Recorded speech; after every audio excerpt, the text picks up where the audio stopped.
Okay, we're going to replace brake pads and rotor. Got my wheel out. Make sure that you have one of those towers stand, a jack stand used for safety. And what I'm gonna do for this vehicle, I need a 7mm. I'm gonna need a 7mm Allen wrench to remove the calipers, and I'm going to need a 21mm socket to remove the bracket that holds the calipers in place. So first things first, the brake pads. Ouch. Be careful. If you have one of those small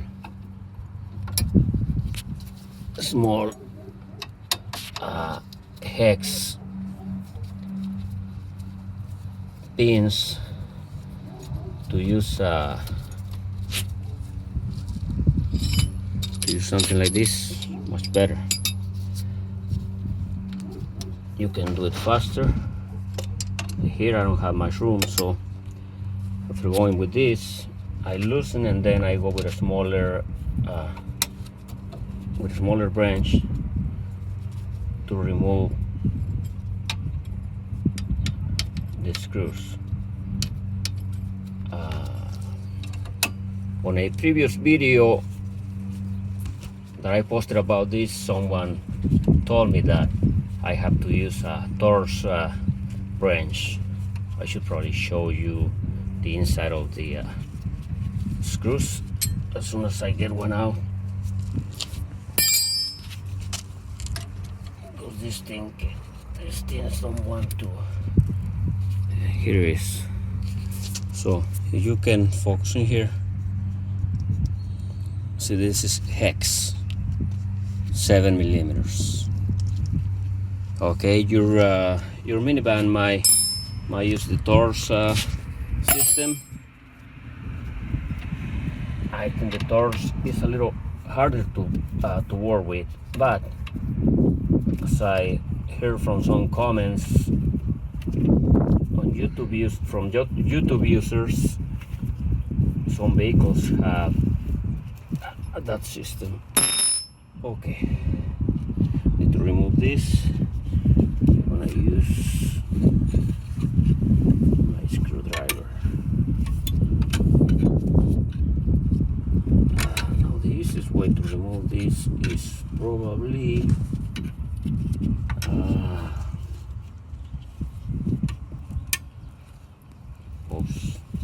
whichever way you can remove this. What I would do is try to put some pressure here and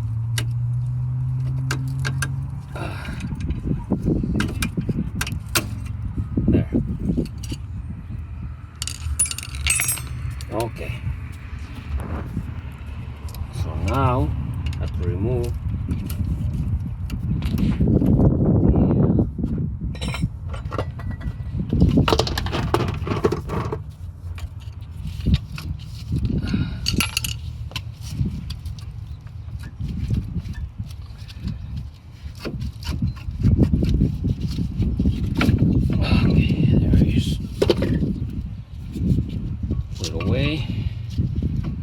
remove the spots, and I have the other part here. These spots should still be okay, but the rotors are probably not very good. I'm gonna show you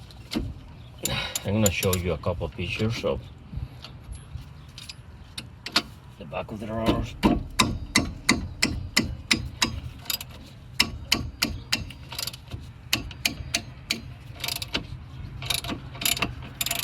Now you might say you can use something to loosen that screw to make it easier to come out. Yes, you probably can. If you have something, then go ahead and use it. difficult.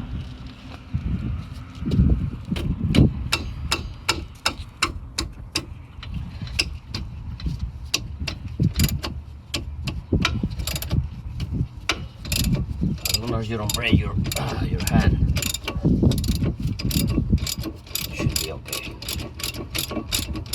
We're going to remove this, get the rotor out, put the new rotor in, which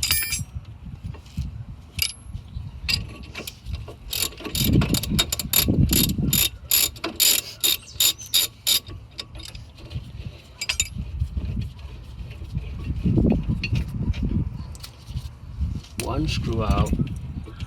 And who's getting me the rotor, the other rotor? On the backs.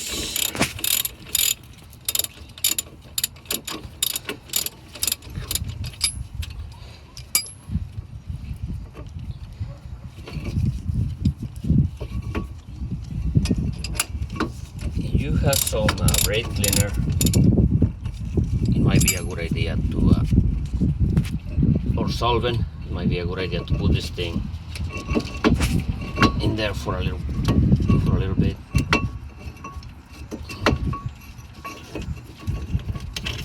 Okay, so this is out. Remove the rotors. Oh my God, look at that! Wow. No wonder it was making those noises. Okay. So this is what I'm going to be using.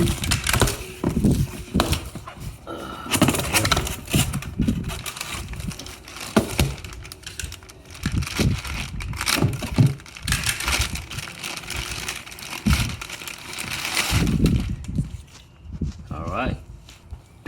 Okay. So here we go with this. Now, help yourself out. And this was somebody else's idea, not mine. Put a knot all the way in there. Right, Andrea? To hold it in place. And then proceed to set this thing in there. Now, you decided to either brush it, clean it, or whatever. Okay, great, fantastic.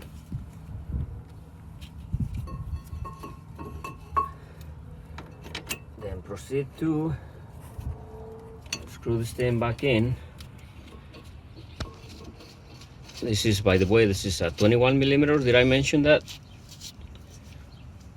21 millimeter socket or branch, whatever you want to use.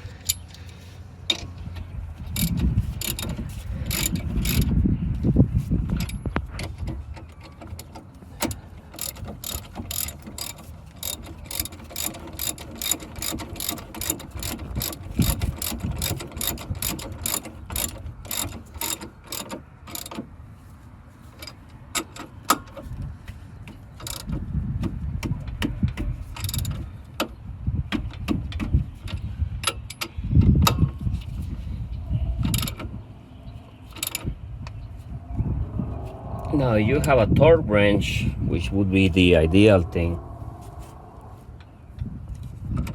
You can go by specifications and all that stuff. But since I don't have one, we just go like that. Now, before I put the new pads, where are my new pads? Now, before I put new pads, I have to retract this thing. You have to be careful not to move the lines too much. You don't want to break a line and then go through the hassle of having to replace it. If you use another type of press or clamp or whatever, okay, fantastic. You know, it's always good to recommend to do the to advise someone to do the best job possible. So if you know a better way, you're welcome to share it with everybody here. We're going slow.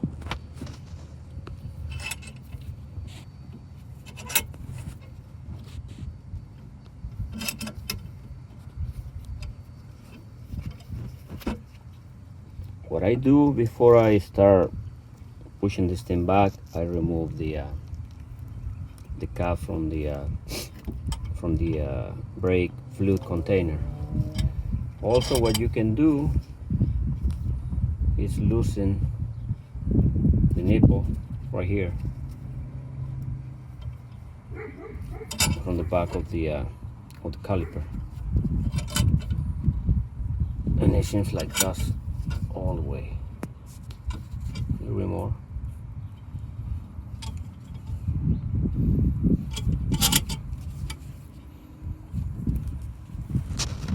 Okay, by the way, I'm doing this on a 2006 Chrysler Town and Country. Yes, my 2006 Chrysler Town and Country. I love this minivan. It has a lot of issues, but you know,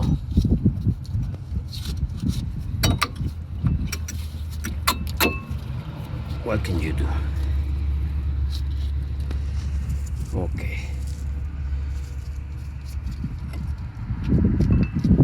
So we're gonna put this like so. What's going on? What is going on? Okay, let me.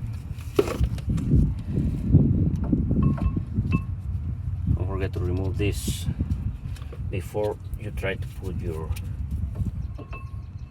wheel back in there. Okay. To make sure that you line it up properly here. Right. And then you have to push those pins in there.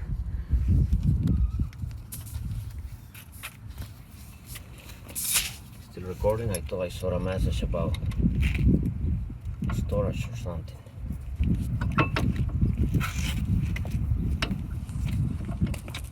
Yes?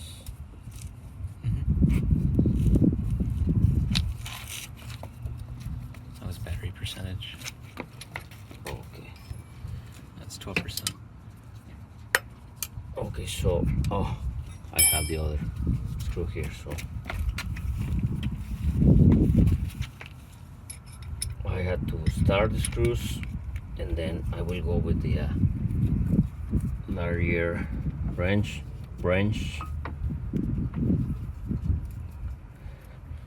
Okay, and both screws are in place, started already. So I will go as far as possible with the smaller branch.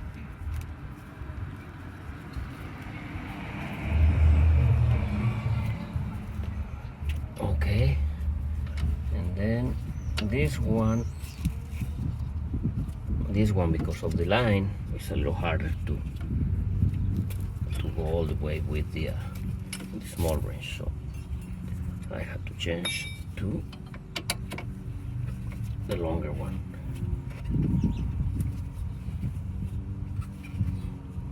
Okay, so there it is. Now it's time to get it tight. Again, you have a torque wrench.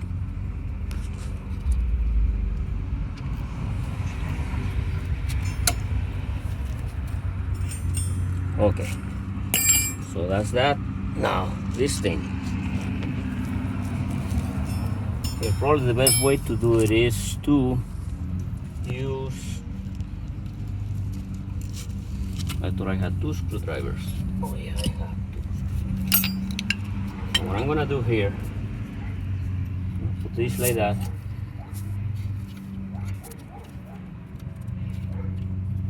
Oh, sorry, it's the other way. Like this. You can start like this, put one in, and then go like this. All right, kind of go like that. What you can do here is get a screwdriver and push this one back. Now you have to be careful with this because this thing is kind of strong. So what I want to do is push this thing back there. All right, that's probably the easiest way to put this thing back in. And we are done replacing rotor and brake pads. So okay, so before you put the tire back in there, the wheel, don't forget to remove that nut, if you put the nut in there. And then proceed to mount your wheel. That's about it. Thank you. Be safe.